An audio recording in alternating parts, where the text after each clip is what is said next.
आज हमारे पास एक साधक का प्रश्न आया हुआ है कि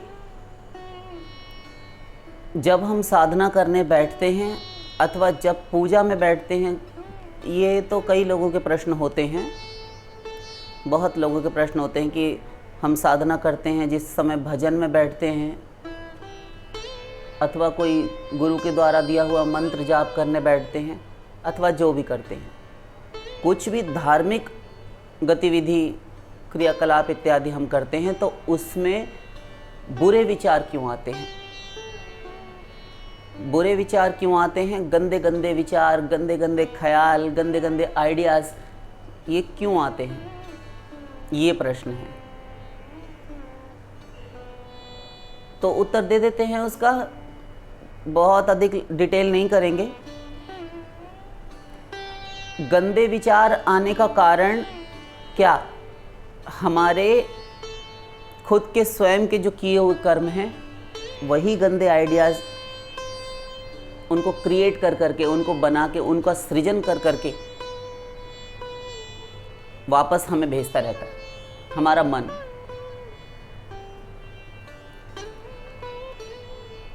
और मन सबके पास है और प्रत्येक कर्म का कर्ता मन। मन एव मनुष्याणां कारणं बंध मोक्षयोः पंचदशी। मन एव मनुष्याणां कारणं बंध मोक्षयोः नारद पुराण। मन एव मनुष्याणां कारणं बंध मोक्षयोः मनबिंदु उपनिषद।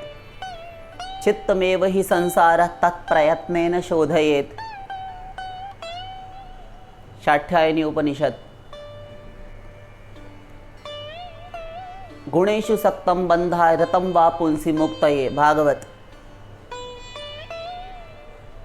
चेतः खल्वस्य बंधाय मुक्तये चात्मनो मतम्।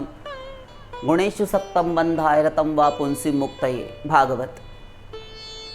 ये सब शास्त्र वेद, ये हमारे उपनिषद एक ही बात कह रहे हैं कि प्रत्येक कर्म का कर्ता मन है। और ये क्योंकि कि ये कर्ता जो है मन ही है प्रत्येक कर्म का, और जितने भी बुरे बुरे आइडियाज़ आते हैं इस मन के कारण ही आते हैं, इस मन ही में आते हैं। और ये मन ही बुद्धि को प्रेरित करता रहता है, जबकि बुद्धि मन की शासिका है, शास्त्र अनुसार, वेद अनुसार, और होनी भी चाहिए और सदा रहेगी। किंतु इस मन ने बुद्धि को बरगला रखा है, बेवकूफ़ बनाना ऐसा कर दिया। यह मन स्वयं दास होकर रहना चाहिए, होना तो यह चाहिए कि ये मन दास होकर रहे, किंतु यह बुद्धि पर शासन करने वाला हो जाता है। और अद्यावधि आज तक इसने बुद्धि पर शासन किया। इंद्रियों को अपनी दासी बनाए सो तो है ही, जो इसकी स्वामिनी है बुद्धि, उस बुद्धि पर भी ये शासन करने लगता है, अपनी महारानी पर।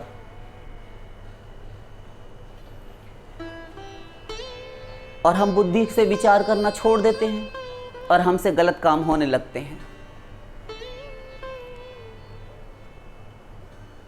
तो जो भी है, अनादिकाल से, अनंत काल से अब तक के अनंत काल में अद्यावधि बुरे ही बुरे कर्म किए, अच्छे भी किए, मिश्रित भी किए, सात्विक राजस तामस। तो जो भी ध्यान दीजिए, जो भी कर्म किए उन सब की छाया, उन सब की छाया इस मन पर पड़ती है। और सारे के सारे कर्म जितने भी किए, सात्विक, राजस और तामस, ये तीनों प्रकार के कर्म, गुणातीत तो कोई कर्म नहीं हुआ, क्योंकि जितने भी गुणातीत कर्म हैं वे ये त्रिगुणातीत कर्म तो महापुरुष करते हैं, इसीलिए वो कर्म से बंधते नहीं। और त्रिगुण के अंडर में रहकर जो कर्म किए जाते हैं, और जब तक माया रहेगी तब तक त्रिगुणात्मक कर्म होंगे, सत रज तम। और क्योंकि ये त्रिगुणात्मिका माया है, सत रज तम, ये इसके पुत्र हैं, इसकी संतान हैं। माँ रहेगी तो बच्चे रहेंगे, क्योंकि माया निवृत्ति नहीं हुई, प्रत्येक जीव मायाबद्ध है, तो माया युक्त कर्म करेगा। और माया युक्त कर्म करेगा तो उसके फल प्राप्त्यर्थ उसे संसार में आना पड़ेगा। तो ये सारे कर्म त्रिगुणात्मक हैं, सात्विक राजस तामस, और अनंत हैं, अनंत। 1000, 2000, लाख, करोड़, अरब, खरब, नील, अनंत, ऐसा अनंत जिसका कभी अंत आवे ही ना। अब ऐसे ऐसे कर्म जो किए बैठा, प्रत्येक जीव किए बैठा है सब, तो ये प्रारब्ध, संचित और क्रियमाण कर्म कहलाते हैं। ध्यान दीजिए, प्रारब्ध, संचित और क्रियमाण, ये 3 प्रकार के कर्म में तब्दील हो जाते हैं, कन्वर्ट हो जाते हैं, बदल जाते हैं। अब ये प्रारब्ध, संचित और क्रियमाण आप किन्हें कहते हैं? आपका क्या तात्पर्य है? हमारा कहने का अभिप्राय यह है, हम क्या कहेंगे, शास्त्र के अनुसार है, प्रत्येक जीव के, ये चाहे 84 लाख के कुत्ता, बिल्ली, शूकर, कुकर, कीट, पतंग, सब जलचर, थलचर, नभचर, स्थूल सूक्ष्म शरीर वाले कोई भी जीव हों, जब तक भगवत प्राप्ति नहीं कर लेंगे, ये जीव जंतु बार बार मनुष्य भी बनेंगे, बार बार पशु पक्षी भी बनेंगे जो मनुष्य बने हुए हैं, तो सब के लगे हुए हैं अपने साथ। एक कुत्ते के भी अनंत जन्मों के कर्म संस्कार हैं। अभी वो श्वान योनि में है, कल को वो गौ बन जाए, अथवा हो सकता है पूर्व जन्म में गौ बनकर आया हो, अथवा गधा, खच्चर, ऊंट कुछ भी बना हो, आगे चलकर हो सकता है वो ब्राह्मण बन जाए। कर्म की गति बहुत ही न्यारी है, बहुत न्यारी। कोई कभी भी कुछ भी बन सकता है। ये सारी फाइल भगवान के यहाँ पर है और सबके कर्म उसमें दर्ज। तो ये जो कर्म हैं, इन्हें 3 श्रेणियों में विभक्त किया गया। ध्यान से समझिए, प्रारब्ध, संचित और क्रियमाण। तो पहले प्रारब्ध को समझ लेते हैं। प्रारब्ध होता है इस जन्म से पूर्व आप जो मनुष्य बने थे, अथवा स्त्री बने थे या पुरुष बने थे, स्त्री और पुरुष बने थे, स्त्री पुरुष से इतर योनि अथवा देव योनि, ऊंची अथवा नीची योनियां नहीं, जो पशु पक्षी, सरीसृप, कीट पतंग आदि हैं, ये नहीं, क्योंकि ये तो कोई कर्म करते नहीं। और यदि ये करते देखे भी जाते हैं, कुत्ता डोल रहा है, इधर उधर किसी के घर में घुस गया, कुछ चुरा के ले गया, उसका नोट नहीं होगा। कुत्ते ने कोई चूहा मार दिया, बिल्ली ने वो चूहा मार के खा लिया, किसी मांसाहारी जीव ने शाकाहारी जीव को चीर फाड़ कर खा गया, वह उसकी हत्या कर दी, इनको पाप नहीं लगता, क्योंकि वे अनजान हैं, अज्ञानी हैं और केवल भोग योनि है। अपने कर्म करके ही तो वो भोग रहे हैं। मनुष्य को फल मिलता है, इसीलिए हम यहाँ मनुष्य से ही जोड़कर कोई बात कह रहे हैं।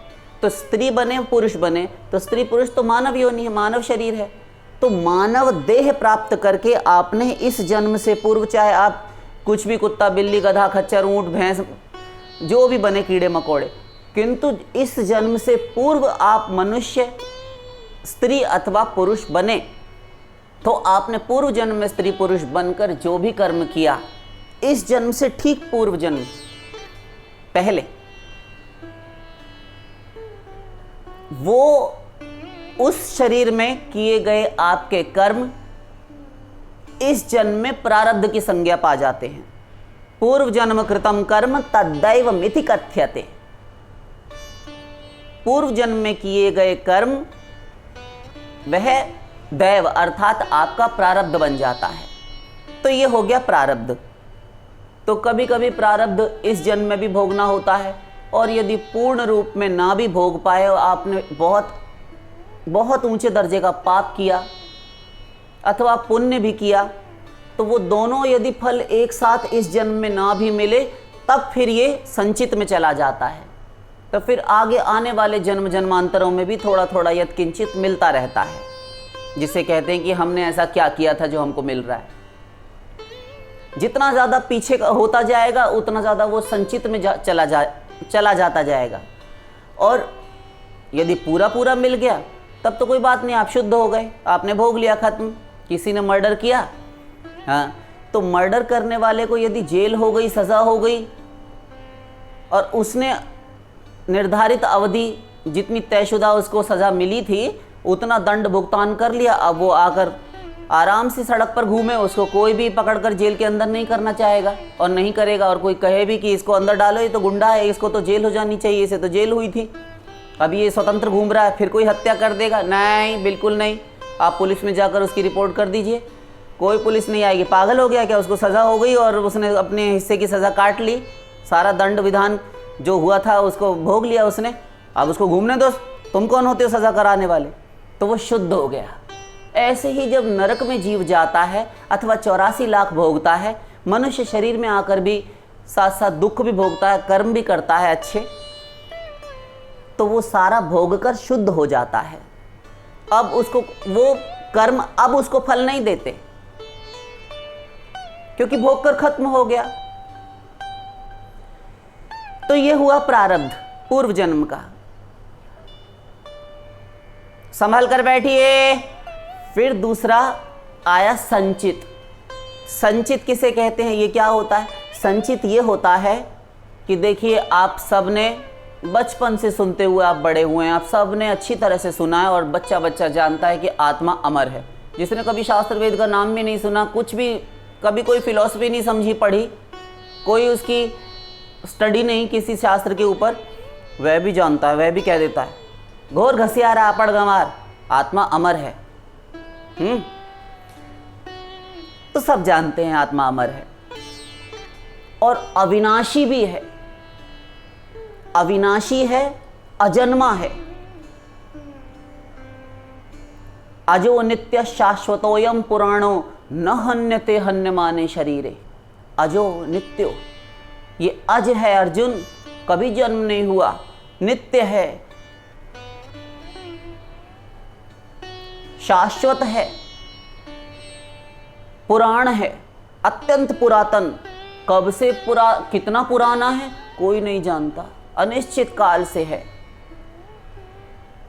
न हन्यते हन्यमाने शरीरे, इस शरीर के मारे जाने पर, इस शरीर की मृत्यु होने पर भी आत्मा नहीं मारा जाता, क्योंकि शत्रु इसे देखा ही नहीं सकता। कोई शस्त्र हो, ब्रह्मास्त्र हो, पाशुपतास्त्र हो, कोई शस्त्र इसे नहीं भेद सकता, काटा नहीं जा सकता, इसे छेदा नहीं जा सकता, जलाया नहीं जा सकता, सुखाया नहीं जा सकता, भिगोया नहीं जा सकता, कुछ नहीं किया जा सकता। स्वयं भगवान मारना चाहे नहीं मार सकते। क्यों? वेद शास्त्र के खिलाफ कानून हुआ नहीं करता। आत्मा अविनाशी है, तब फिर मैं भी नहीं मार सकता। हाँ, शक्ति माइनस कर सकते हैं, किंतु वो भी नहीं हो सकता, क्योंकि ये भी शास्त्र के वेद के विरुद्ध कानून है। शक्ति माइनस कर सकते हैं, भगवान नहीं करते, क्योंकि ये भी शास्त्र में नहीं कहा गया। क्यों जी? ये शक्ति माइनस क्या होता है? शक्ति को खींच लेना अपनी, क्योंकि इंद्रिय मन बुद्धि में इस आत्मा में जो कर्म करने की शक्ति है, जो इसका जीव का जीवत्व है, वह भगवान से है। नित्यो नित्यानाम चेतनश्चेतनानाम एको बहुनाम यो विदधाति कामान तमात्मस्थम, वह आत्मा में स्थित है। ईश्वर सर्वभूतानां हृद्देशे अर्जुन तिष्ठति। गीता। येनु पश्यन्ति धीरास्तेषां शांति शाश्वतीं नेतरेषां, वेद कह रहा है।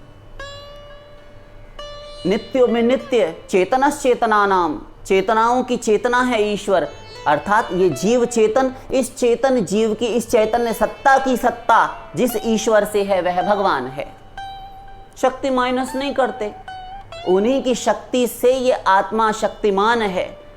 और यह आत्मा पंच तत्व से बने हुए इस चतुर्विंशति तत्वों से युक्त इस संघात, इस पार्थिव, इस लिंग देह, इस पार्थिव शरीर को जीवित रखता है। ध्यान दीजिए, इस शरीर को यह चैतन्यता प्रदान किए हुए है ऐसा आत्मा। तो यह आत्मा सदा से था। अब जब सदा से था तो अनादि अनंत शाश्वत काल से भगवत विमुख होकर इसने अनंत अनंत देह शरीर धारण किए, जिन्हें आप 84 लाख योनियां कहते हैं। योनियां अर्थात शरीर, वही जलचर, थलचर, नभचर, एक एक जलचर प्राणियों में अनंत प्रकार के, लाखों करोड़ों प्रकार के जलचर जीव। थलचर में भूमि पर चलने वाले जो स्थल पर रहते हैं वे, उनमें भी लाखों जीव। ऐसे गगनचर, उभयचर जो जल में और थल में, आकाश में सभी जगह रह सकते हो, उड़ सकते हो, चल सकते हो, रेंग सकते हो, ऐसे भी जीव। विचित्र सृष्टि।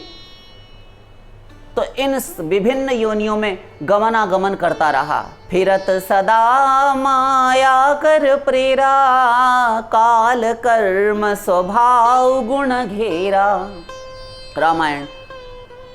माया से प्रेरित होकर काल कर्म स्वभाव और गुणों, त्रिगुणों के वशवर्ती होकर घिर कर इनसे हठात बलात् ले जाया जाता है और ये कर्म करता है। अनवरत कर्म किए इसने, मनुष्य शरीर ले लेकर अनंत बार मनुष्य भी बना।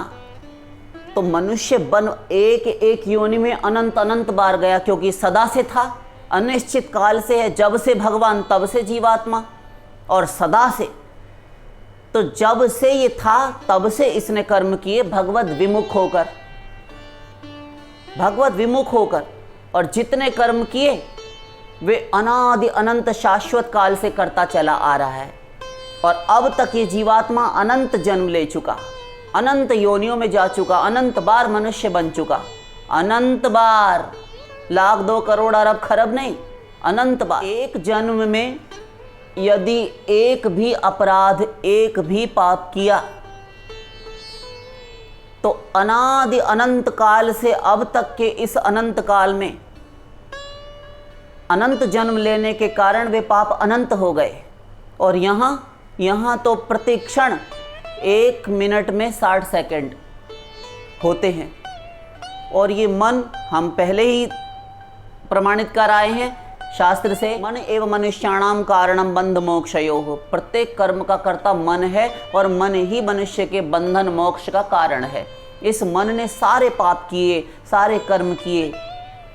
मन से युक्त होकर ये जीवात्मा सब पाप करता है।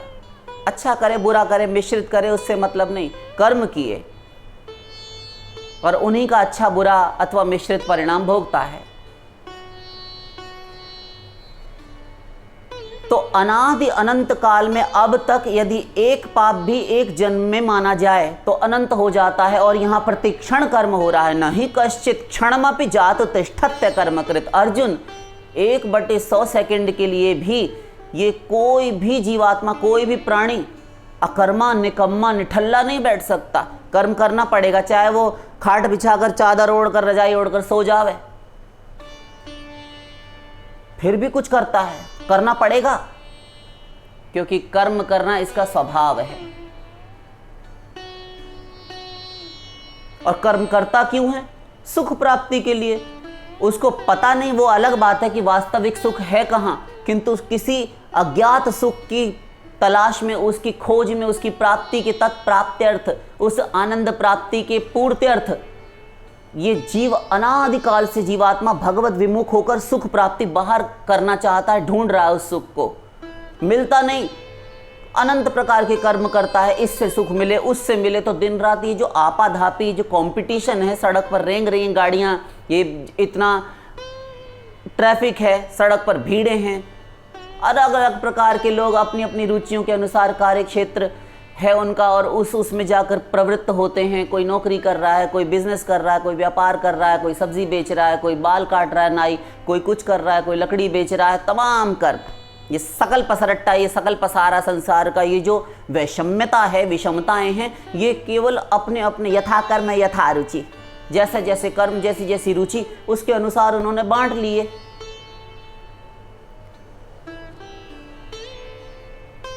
तो अनेकों प्रकार के कर्म ये जीव कर रहा है, करता चला आया, सुख नहीं मिला और ना मिलेगा। तो ये जो अनादि अनंत शाश्वत काल से इसने अब तक जितने पाप कर्म किए, सबका फल तो एक शरीर में, एक मनुष्य शरीर में, एक मनुष्य जन्म में तो भोग नहीं सकता। और क्योंकि वो अनंत हैं, अनंत, क्योंकि इसी जन्म में जब से आप पैदा हुए तब से आज तक 20, 25, 50, 60, 70, 80, 90, 100 वर्ष तक जो भी पाप ये करता है, जो भी अच्छे बुरे खराब कर्म करता है, मिश्रित कर्म करता है सतरजतम से युक्त, वो अनंत हो जाते हैं। उनकी गिनती नहीं, एक ही जन्म के मनुष्य के कर्मों की। उनको क्या कोई एक जन्म में भोगेगा फिर? और भगवान भी नहीं भुगताना चाहें तो भी नहीं भुगतवा सकते। क्यों? क्योंकि मनुष्य शरीर साधन धाम मोक्ष कर द्वारा, ये साधन का घर है, साधन का धाम है। भगवान इतने अकारण करुणा वरुणालय हैं कि वे इतने अनंत पापों को राशि राशि जलाकर फूंक कर भस्म कर देंगे हम, तू जाकर इस मनुष्य शरीर को प्राप्त करके हमारा भजन कर, सब फाइल जला देंगे हम, ऐसा कहते हैं। तो क्यों जी, जब भगवान ने शरीर दिया तो भगवान को यह भी ज्ञात है कि कर्म यदि इसको मैं सारे भुगतवाने लगूं तो ये बेचारा भोगा करेगा, और इतने भयंकर भयंकर पाप हैं कि यदि उनको भोगने लगेगा तो मनुष्य शरीर प्राप्ति जिस कारण से हुई है, जिस उद्देश्य से इसको ध्यान में रखकर दी गई है मानव योनि या मनुष्य शरीर, उसका उद्देश्य ही विफल हो जाएगा, भगवत प्राप्ति। क्यों? जब वो भोगा करेगा, खाट पे पड़ा पड़ा सड़ेगा ये जीव, अनंत कर्मों को एक साथ भोगने के लिए दे दिया जाए तो वो खत्म तो होंगे नहीं भोगते भोगते, और ये अवश्य सड़ेगा, इसकी कुगति दुर्गति होगी, दुर्दशा होगी। 2 4 10 दुख आते हैं, उसी में पागल हो जाता है, हाय हाय करने लगता है, भगवान को भूल जाता है, अपने स्त्री पति पुत्रों को भी भूल जाता है। और भगवान यदि एक साथ दे दें तब क्या होगा? एक नाम लेने की सोच भी नहीं सकता, ये सत्संग करने की जो आप सुख से बैठे सुन रहे हैं, कोई नहीं आएगा। ये भगवान की कृपा है, इस बहाने भगवान ने छूट दे दी है आपको कि आप इन पाप कर्मों से मुक्त हो सकते हैं। तो अनादि अनंत शाश्वत काल से जो भी संचित पाप कर्म हुए, वो संचित, क्योंकि एक साथ तो भोग नहीं सकता और अनंत काल में भी नहीं भोग सकता, अनंत काल में भी समाप्त ही नहीं होंगे, क्योंकि अनंत पापों को अनंत काल तक यदि कोई जीवात्मा भोगता रहे, समाप्त नहीं हो सकते, क्योंकि जन्म ले लेकर नए नए कर्म और बन रहे हैं, उनका भी बंधन है, उनका भी भार है, पापों की गठरिया सर पर।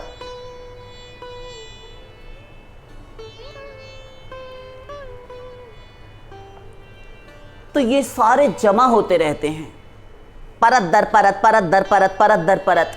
आपने पढ़ा होगा अपने स्कूल के समय में, भूपरपटी, कायांतरित शैलें, आग्नेय शैलें, चूने का पत्थर, ये संगमरमर की शैलें, ये बलुआ पत्थर। तो ये एक से एक, ये जब वन दब गए किसी काल में, हजारों लाखों वर्ष पूर्व, तो वही वस्तुएं जब उत्खनन इनको खोदा जाता है तो भीतर से, पृथ्वी के गर्भ से सारी संपदा निकलती है। इसे भू संपदा कहा जाता है। तो एक के ऊपर एक परतें हैं ना, ऐसे ही इस जीवात्मा के ऊपर नए नए मैल, नए नई परतें कर्मों की, ध्यान दीजिए, ये पाप कर्मों की, नए नए कर्मों की, सतरजतम से युक्त त्रिगुणात्मक कर्मों की परतें जमी हुई हैं। ये भोगने पर भी समाप्त नहीं होती, क्योंकि प्रतिक्षण नए नए कर्म और बनते रहते हैं। आप जितने भोग कर समाप्त नहीं कर पाते, और नए चढ़ जाते हैं, और ये सारे जमा होते होते चले आए। तो अनादि अनंत काल के जो कर्म जमा हैं, उन्हें संचित कर्म कहते हैं।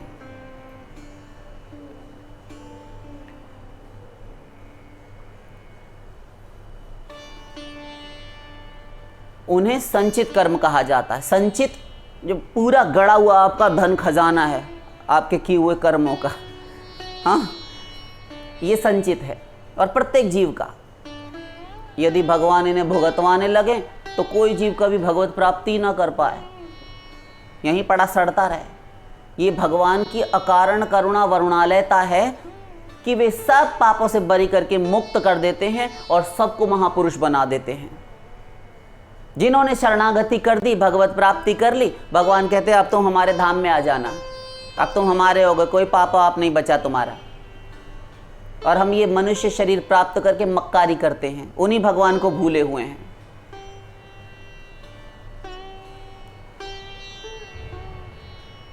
मौसम कौन कुटिल खलकामी, जही तन दियो ताही बिसरायो, ऐसी नमक हरामी। जिसने ये मनुष्य शरीर दिया, उन्हें ही भगवान को भूल गए कि अपना कल्याण करने के लिए उन्होंने एक निशानी, एक सीढ़ी दी थी हमें, एक जरिया, एक माध्यम दिया था भगवत प्राप्ति रूपी लक्ष्य को पूरा करने के लिए। उन्हीं भगवान को हम भूल गए। ऐसे हम नमक हराम कृतघ्नि हैं, और कृतघ्नि का निस्तार कभी नहीं होता। चाहे कितनी ही बड़ी कृपा हो, हम उसका मूल्य ना समझें, सब 0/100। तो वो हो गए संचित। प्रारब्ध और संचित हम समझ आए। अब बचे क्रियमाण कर्म। क्रियमाण किन्हें कहते हैं? क्रियमाण वे कर्म हैं जिन्हें करने के लिए जो आप इस जन्म में करते चले आए और वो भी पीछे जमा होते चले जा रहे हैं, जिन्हें आप भूतकाल में इस जन्म में कर चुके हैं, कुछ वर्षों पूर्व या कल तक के कर्म, या आज अभी दोपहर तक के आप जो कर्म कर चुके हैं। अभी 2:35 हो रहे हैं और ये सब कर्म आप कर चुके, वो सारे के सारे तो भूतकाल में हो चले जाएंगे। और अब जो आप करने के संकल्प कर रहे हैं, ध्यान दीजिए, जो आप संकल्प कर रहे हैं कि अभी हमें यहाँ से जाकर सत्संग में से जाकर हमें ये करना है, हमें वो करना है, अभी वहाँ जाना है, उससे मिलना है, वहाँ मिलना है, और वो रह गया है ऐसा काम, और ये जो आप सोच रहे हैं इन्हें क्रियमाण कहते हैं, अर्थात करने को बाकी हैं। उनका भी फल कुछ ना कुछ होगा। और क्या होता है ईश्वरीय लॉ, वो जाने कि उन कर्मों का आपको क्या फल मिलेगा।